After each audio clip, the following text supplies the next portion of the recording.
Hi, I'm Jessica Siddle, and thank you for coming to hear me what it's like to live with FASD, and I'm thrilled to share it with you. I'm an open book, so ask me anything. So what's your story?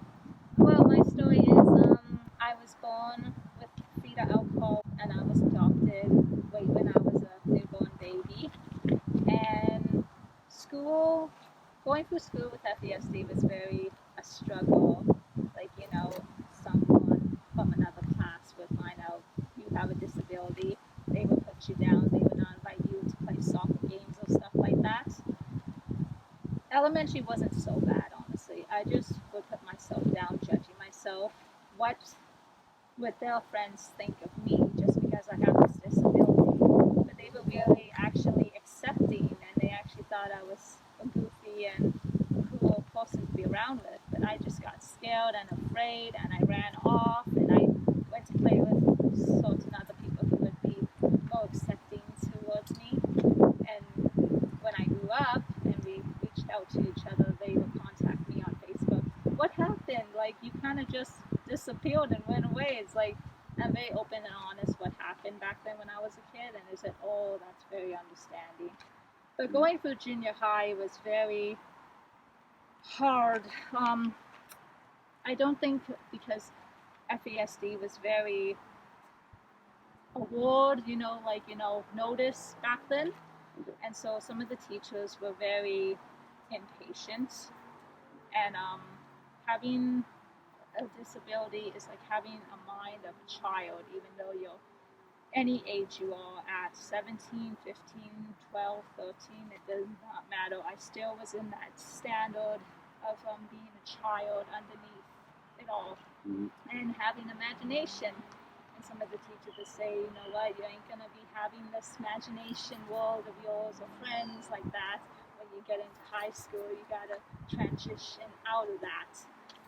And I would just tell them, like, I didn't know too much about it since I got more into high school of my disability. But I would just tell the teachers and prove to them, like, this is who I am. Like, you gotta just deal with it, or maybe talk to my. It'd be also good if first day of school rolls around, if maybe the teachers meet with the parents so they know how to deal with that child and what the needs are, and understanding more by getting through with the parents. And once I got into high school was awesome. I think it's because I was a little bit more older than the other students, because I was behind in kindergarten. Um, Behind in kindergarten, meeting up with a best friend of mine because I was 1 year older than she was, so they wanted me to go through school with someone who I knew in my life, and that was my best friend Jill. And so high school was awesome. The teachers found me independent, they trusted me, and it kind of made the other students, unfortunately, like, why does Jessica get away with this and that? How come she gets more times on her hands and all this? And it's like, I don't even know why, but I think it was because they were 17 and or 18 and I was 19, because that year I was held back in kindergarten. Okay. So, and they just found me independent and more mature, and they trusted me. And sometimes if, say, in the resource room, I remember one time the teachers had to attend a board meeting of some sort just for a little bit. They're like, Jessica, you're going to hold the fort here while I'm just next door, in the teacher meeting, and anything, just knock on the door and just let us know. We're like, yep. So high school, I was like, I don't know what it was, but I loved high school. That's all pretty awesome. I know my high school was difficult. You know, so through the internet and all the FASD communities, do you find like when you're older that you think you could if you went back into high school, you think you could did better now than you did before?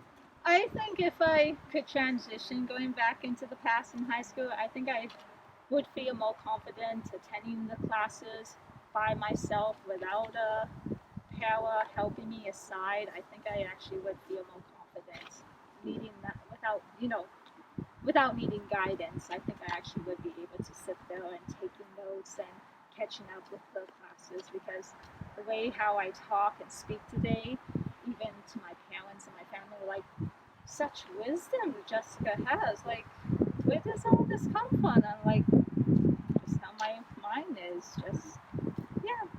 Awesome.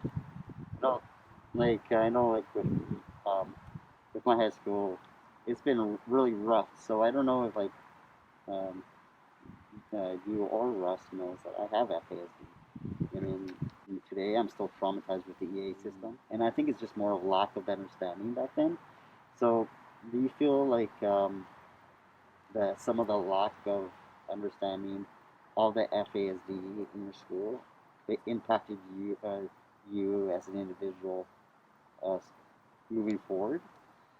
Back with the disability in elementary and junior high school, it was not very aware enough and not very understanding. I did not even know what it was until after high school. I finally got the courage to ask my parents, okay, what is it with me?